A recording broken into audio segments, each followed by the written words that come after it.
Hi everyone, welcome to my channel. My name is Tobin McCall and I'm a licensed clinical social worker based out of the New York City area, and this is Holistic Bump.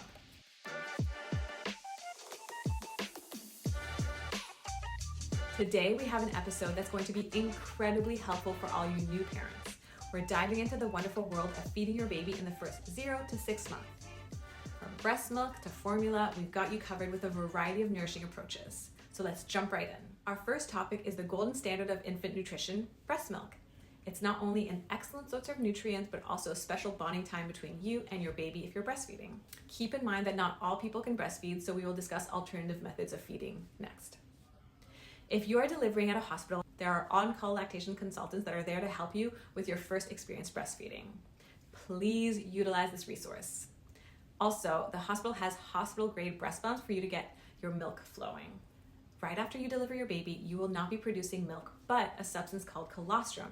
Colostrum is a thick yellow substance that does not flow like milk does. Although you will not be easily producing ounces and ounces of colostrum, the little amount of colostrum you will be producing is enough for your baby to receive the necessary nutritional requirements.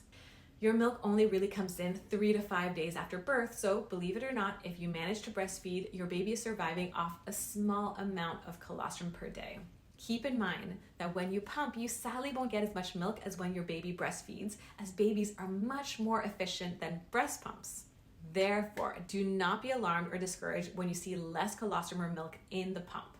If your baby can latch, that is probably the best method for them to obtain your milk.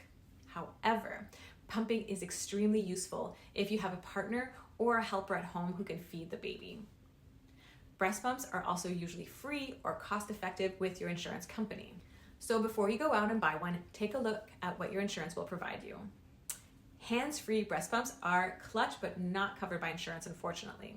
The one I recommend is called LV. It's an extremely pricey pump coming in at $550 for both pumps or $300 for one.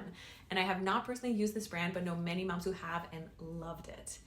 An alternative method is to use a regular breast pump, but use a pumping bra. And so the plus side is that you can be hands-free, but you're still connected to a tube, so you can't really easily walk around the house.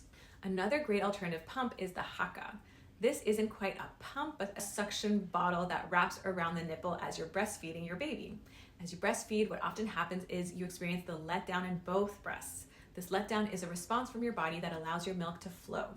It is a strange, tingling sensation, and mine felt a little painful in the beginning, but as my baby was drinking or was pumping, the pain immediately went away within seconds.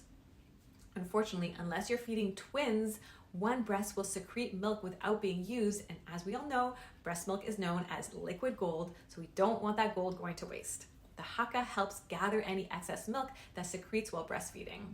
I remember gathering 1 to 2 ounces of milk during each feed, which is pretty good. So let's go over the benefits of breastfeeding. Breast milk is free. Your baby is receiving the nutrition it needs, and the milk is always ready and portable. Breast milk helps build your baby's immune system, and there are studies which show that it can help in reducing the risk of developing breast and ovarian cancer, and lowering the risk of postpartum depression. It is also a natural pacifier, and breastfeeding helps you recover from labor. Did you know that if you have a vaginal delivery and begin breastfeeding, it automatically creates a uterine contraction that's like cramps to help bring the uterus back to its original size? And as a result, women bleed a lot during breastfeeding right after delivery. I made the mistake of breastfeeding my son in the NICU without wearing a thick enough pad, and it was a total mess. All that I've explained about breastfeeding and breast milk should not be at the expense of your well-being and sanity.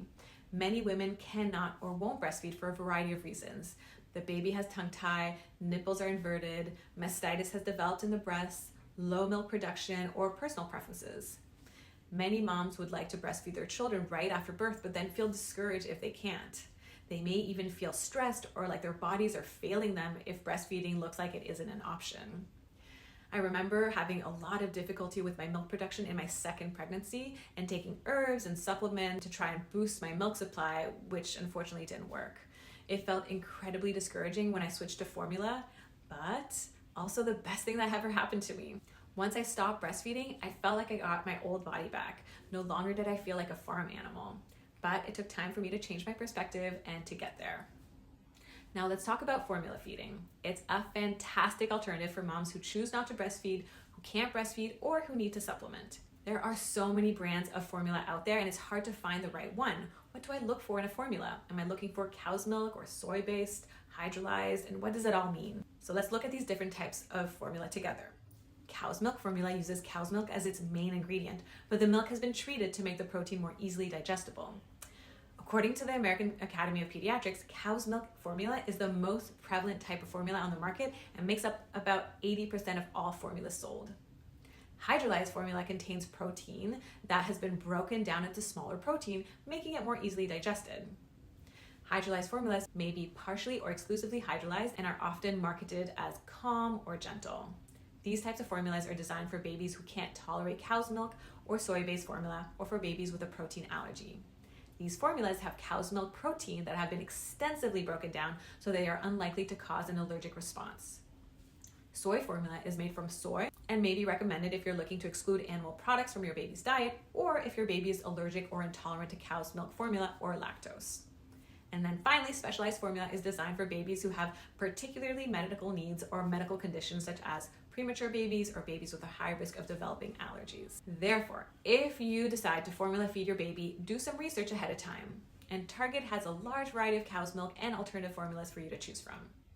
Here are the benefits for formula feeding. Other family members bond with the baby while feeding the baby. Mom isn't the only one who has to wake up in the middle of the night to feed the baby. A partner can do it too. You can always buy more formula, but once you're out of breast milk and don't have any in reserve, that's all you've got. You can more easily return back to work if you're formula feeding your baby. And scheduling feeds may be easier and less stressful because it doesn't have to do with when you have breast milk available, but more about when the baby is hungry. And you don't have to worry about what you eat. Sometimes babies are affected by mom's diet. So if baby has an allergy, mom may have to stop eating certain foods while breastfeeding to help combat the allergy. And mom can drink without worry. There's a term called pump and dump for moms who go out drinking and then have to pump and dump their milk as it may be contaminated. Although there's not enough research to show that the alcohol content in the milk from drinking alcohol is high enough or creates a contamination that could be harmful to the baby. And there you have it, a little snippet guide to feeding your infant between 0 to 6 months.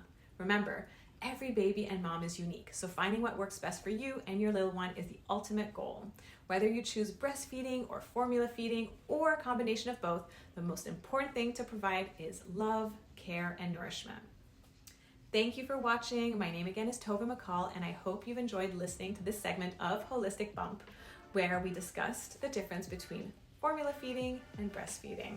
Please subscribe to my channel, Holistic Bump, where we talk about pregnancy-related topics all the way from trying to conceive up until the first year after birth.